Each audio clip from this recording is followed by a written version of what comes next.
We have been discussing about Aristotle in our last lecture, and we continue further to discuss about him, about the Middle Greek philosophy, and he is the last of the trilogy of Socrates, Plato, and Aristotle.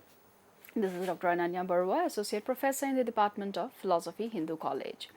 Now, when we talk about the logic and epistemology, we understand that we are talking about how we know things.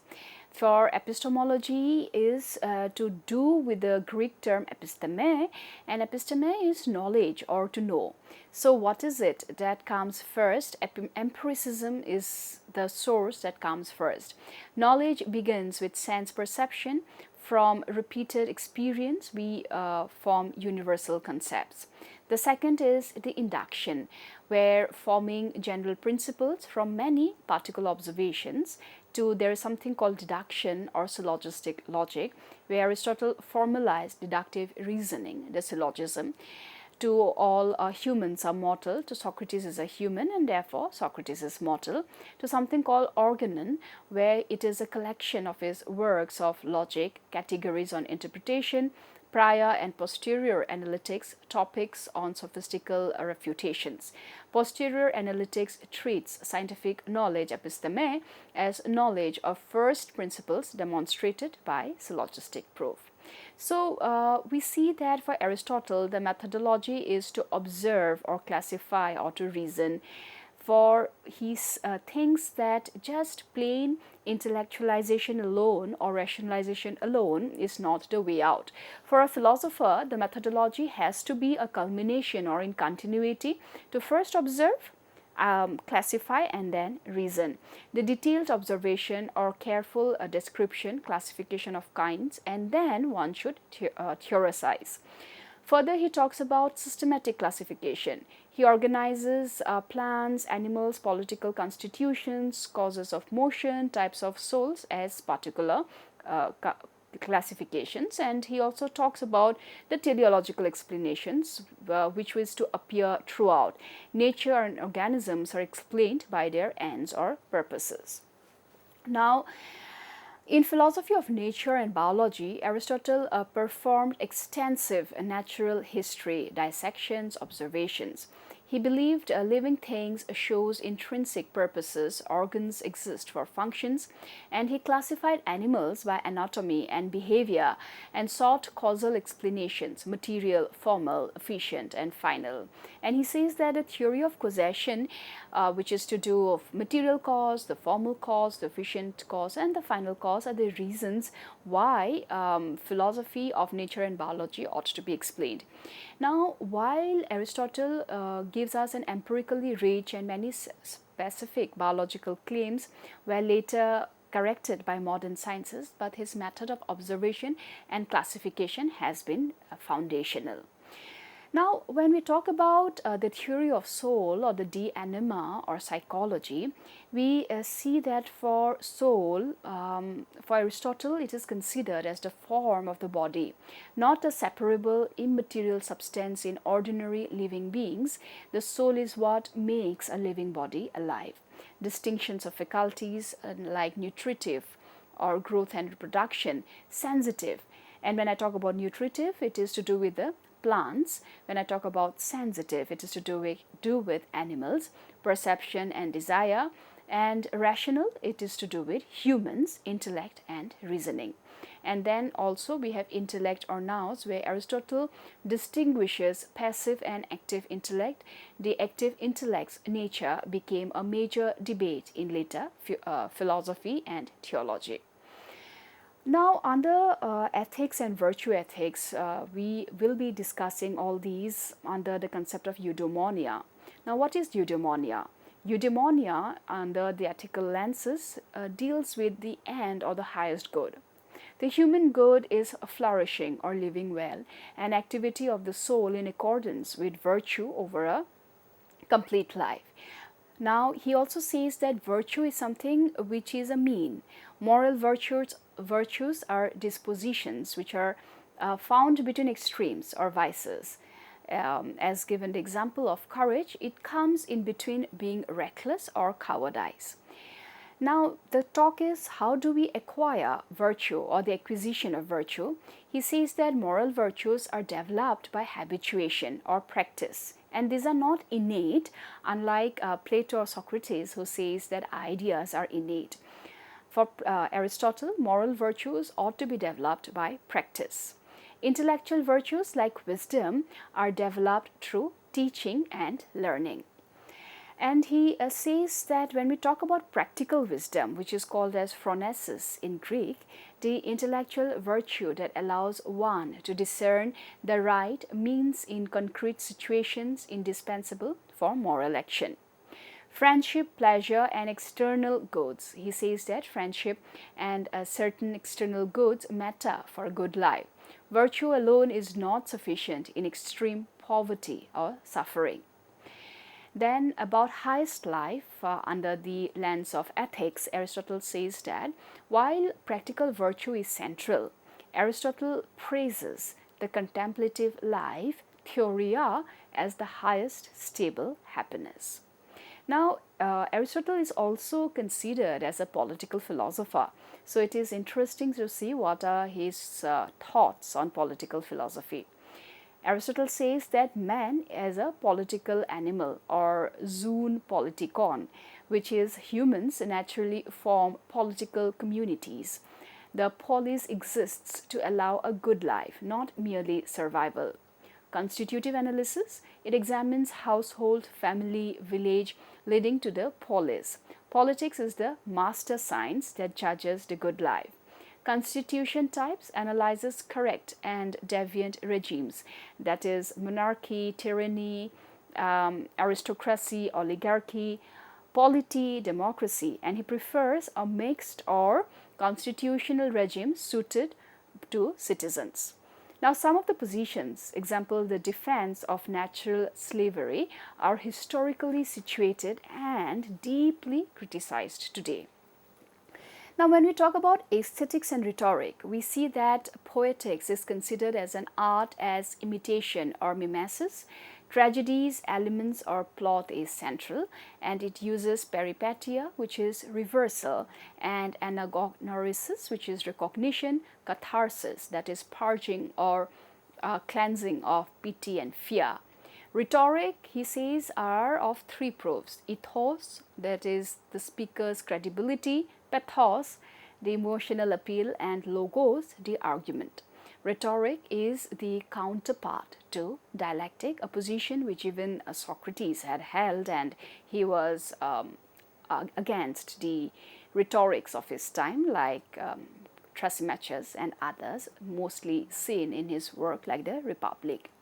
Now, if the major works like Republic or the Law or the Meno and others can be attributed to Plato, we also need to see what are the major works that are attributed to Aristotle. Under logic, it is definitely Organon, which deals with categories on interpretation, prior, posterior. It also has the text of analytics, topics, sophistical refutations. Under metaphysics, Aristotle wrote the Nicomachean Ethics and also the Eudemian Ethics. Under politics, it is poetics, rhetorics. On the soul, it is De Anima. On the physics, on the heavens, on generation and corruption, Materiology. The biological works are the history of animals, parts of animals, and generation of animals. Now, if we look at the legacy, we will see that the dominant influence on medieval Islamic and Christian philosophers like Avicenna, Averroes, Thomas Aquinas is largely there. Foundation for scholasticism and much of pre-modern science and ethics. Modern virtue ethics revival draws directly on Aristotle. Criticism, however, has been there and largely so. Teleology and some natural science claims conflict with modern mechanistic explanations. Empirical errors in biology are numerous. Ethical political positions on slavery, women's role are now viewed as morally problematic.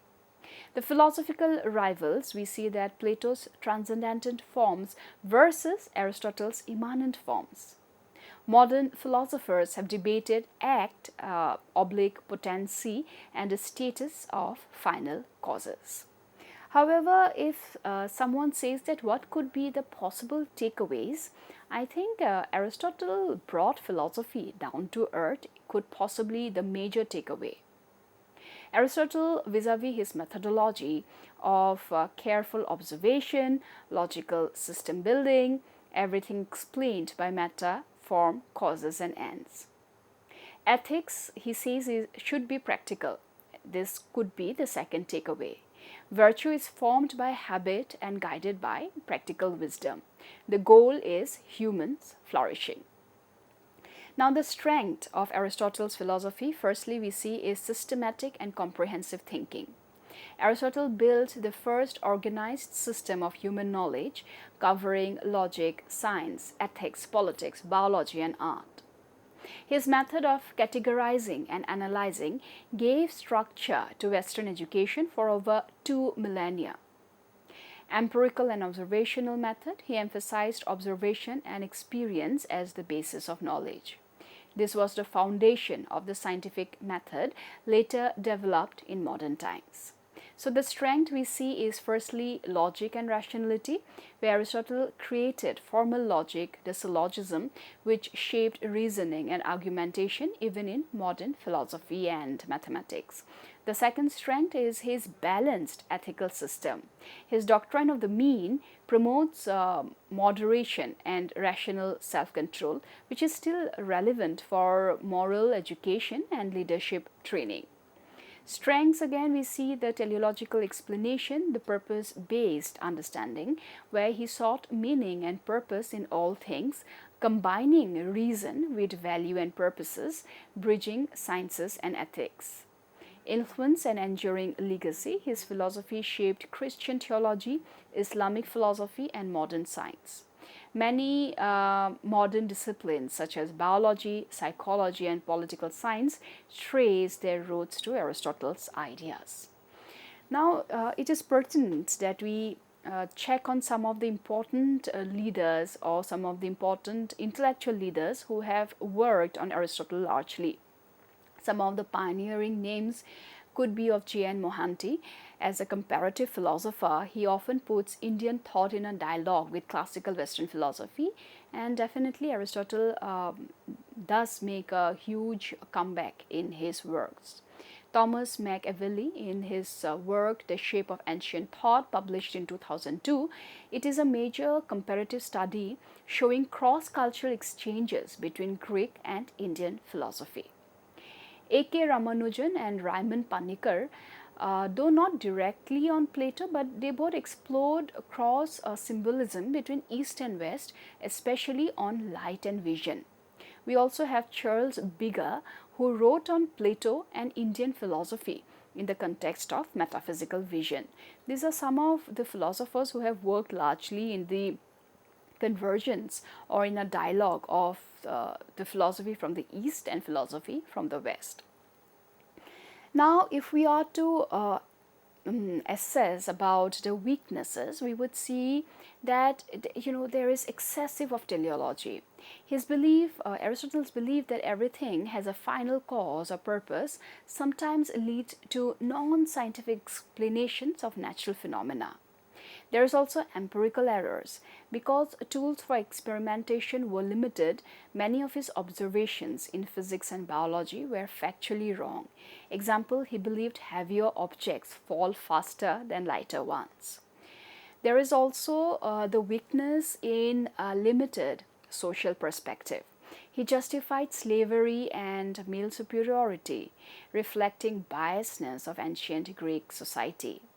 His ethics often assumed a privileged male citizen perspective, and he is also considered as a chauvinist, for he thought that women are inferior to men, and this is something which hasn't gone down well in the history in a long time. The other weakness is he being of rigid classifications, his tendency to classify everything, sometimes limited creative or plural interpretations, which is in itself a kind of intellectual rigidity. The other weakness of Aristotle is his neglect of emotion and imagination.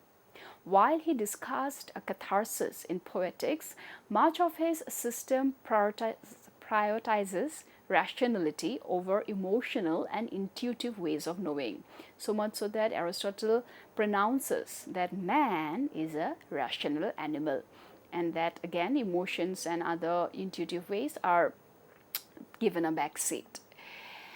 Now, if we are to see that understanding Aristotle's philosophy, what could be then the possible opportunities to entangle with him? We could find that in the form of integration with modern science. His empirical and logical framework can be reinterpreted with modern scientific methods. Example, linking teleology to systems theory or evolutionary biology.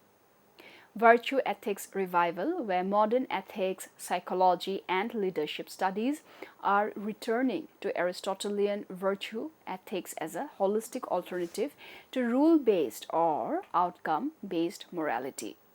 Similarly, about environmental and ecological thinking, his notion of purpose and interdependence in nature can inspire eco-philosophy and sustainable ethics today. In the format of interdisciplinary use, we find that Aristotle's idea of organizing all knowledge can be applied to AI, education, and cognitive science to create integrative models. However, as much as there are opportunities, there are also subtle threats. Let us have a look at them. Some of them could be number one, dominance of modern empiricism and technology. Modern science often rejects teleology or purpose-based explanations, so Aristotle's worldview may seem outdated. Cultural and ethical critics. Modern thinkers criticize his acceptance of hierarchies and inequalities, making some parts of his philosophy socially problematic today. The other threats could be fragmentation of knowledge. Today's hyper-specialized academic world contrasts Aristotle's unified view of philosophy, his philosopher-scientist ideal, which as harder to sustain. If Plato had come up with philosopher king, philosopher scientist for Aristotle was also found ideal. The competing philosophical system, we see that thinkers like Descartes, Kant, Nietzsche, and postmodernists challenge Aristotle's belief in stable essence and rational order. So quickly, if we have a look at the PPT being shared here, we see that the strengths are systematic reasoning, logical observation, virtue ethics, enduring influence. The weaknesses are that the teleology limits science, factual errors, social bias, rigidity.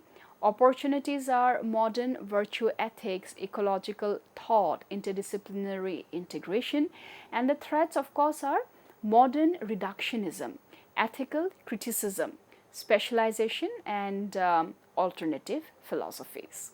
So Aristotle's philosophy, though is a masterpiece of order, logic, and purpose, he is a bridge between reason and life.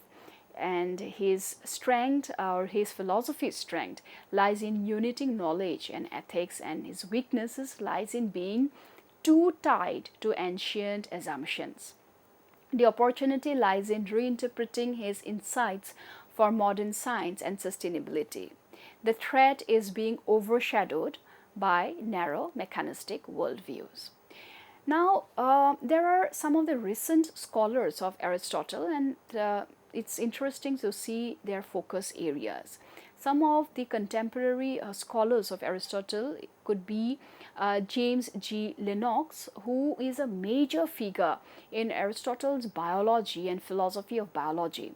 In fact, he has written Aristotle on inquiry, erothetic, Frameworks and Domain-Specific Norms, published in 2021, and his works show how Aristotle's natural historical works line up with his logical and scientific methodology. So definitely James G. Lennox is considered as one of the stalwarts in our recent scholars of Aristotle. The other name is of Marco Scabi, who is an Italian philosopher and historian of philosophy.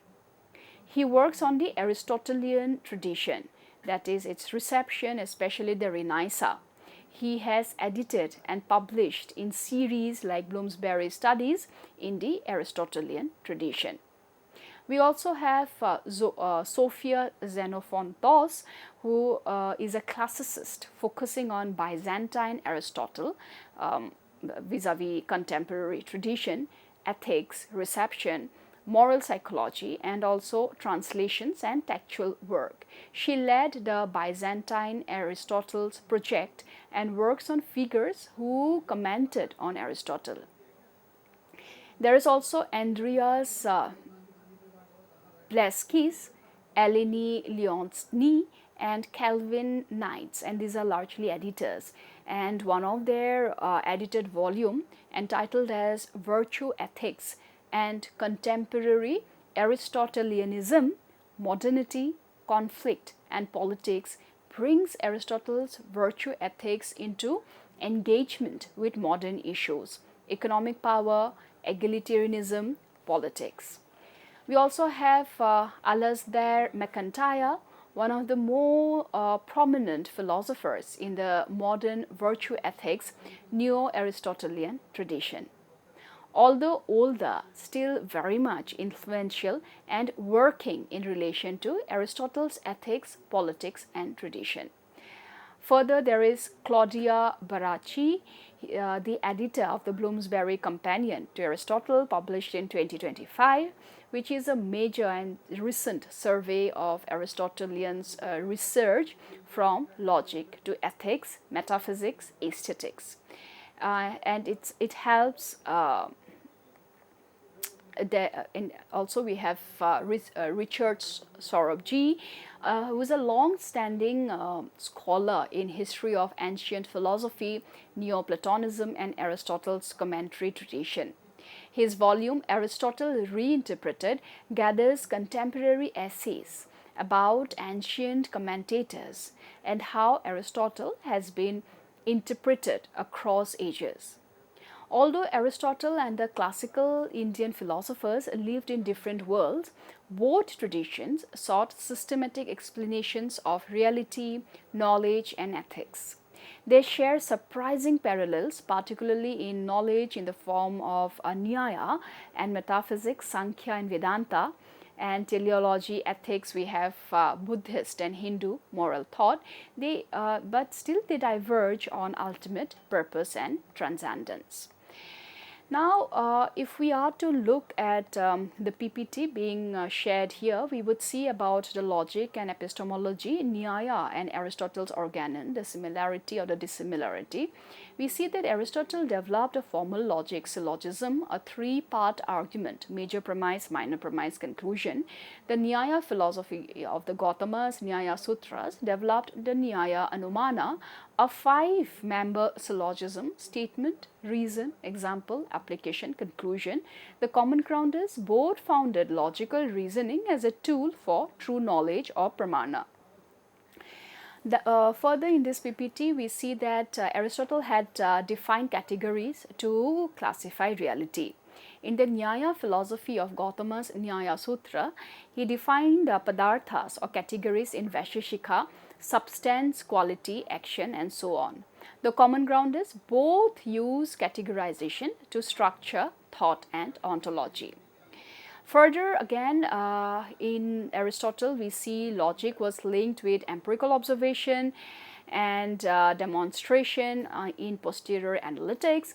In the Nyaya philosophy of Gautama's Nyaya Sutra, logic is linked with valid cognition, prama, and perception, inference as reliable source of knowledge. The common ground is both stresses reason guided by evidence. So Aristotle's organon and Nyaya's pramana theory both make logic the foundation of philosophy. Yet Aristotle's logic is more formal and linguistic, while Nyaya is more epistemic and experiential. Further, if we talk about the metaphysics as displayed in the PPT here, we see that Aristotle's hylomorphism, where all things are composed of form and matter, is explained. In the Indian parallels, we see Sankhya, where the world arises from Prakriti, matter, and Purusha, spirit. Now, the connections or the contrast is that both explain the world through two interdependent principles, though Aristotle's are immanent while Sankhya's are dualistic. Now, under the substance, form and causality of metaphysics, we see that Aristotle's four causes, material, formal, efficient, final. The Indian parallels is the Sankhya and the Nyaya Vaisheshika explain causation through Satkaryavada, where the effect pre-exists in the cause, and Asatkaryavada, where the effect does not pre-exist in the cause. The contrasts or the connection is that the both traditions are deeply causal and seek as to why questions. But Aristotle's final cause or teleology has no direct equivalent in Indian systems. Now, under Aristotle's unmoved mover, which is considered as pure actuality, perfect and eternal, as displayed in the PPT here, we see the Indian parallels of Brahmana, Vedanta, which is eternal, unchanging or ground of being. And the connections or the contrast is that both represent a prime principle of existence. Aristotle's God as thought, thinking itself, parallels Nirguna Brahmana as pure consciousness. So Aristotle's metaphysics of form, substance and cause parallels Indian ontology and cosmology. But the Indian view often reaches non-dual transcendence, while Aristotle remains within immanent naturalism. Further, if we talk about the ethics and the good life as in the PPT that is being displayed here, we see that Aristotle's ethics, eudaimonia, is the highest good, the flourishing life through virtue and reason. Indian ethics or tradition, dharma, is the right conducted and moral duty for individual and society, and the parallel insight is that both stretches virtue, moderation and moral cultivation. Similarly, with Aristotle's ethics, virtue is considered as a mean where courage lies between cowardice and recklessness. The Indian ethical traditions, the middle path in Buddhism, it avoids extremes of pleasure and asceticism. The parallel insight is that both teach balance and moderation. Further, in Aristotle's ethics, the phronesis, which is nothing but practical wisdom, it guides virtuous actions. The Indian ethical traditions, prajna or viveka, it is discriminative knowledge, it guides righteous actions. And the parallel insight is that both integrate intellect and ethics. So we see that Aristotle's Nicomachean ethics resonates deeply with Buddhist and Hindu moral philosophy, especially the middle way and dharma or dhamma, though Aristotle's goal is rational flourishing and not liberation or moksha. Now, when we talk about the teleology or the purpose and natural order, we see that for Aristotle, everything in nature has a telos or purpose. Like acorns aim to become oaks, humans aim for rational virtue. In the Indian thought, every being follows its swabhava or the intrinsic nature and karma. The connection is that both recognize an inner order or purpose in the cosmos. Though Aristotle's is a biological and rational, and India's is more cosmic and karmic. Now, when we talk about knowledge and experience, we see that Aristotle begins with sense perception, leading to understanding and science. Indian epistemology, Nyaya Buddhism begins with perception, pratyaksha, leading to inference, anumana, and higher studies, jnana. And both view knowledge as progressive from experience to understanding to wisdom. Thank you so much.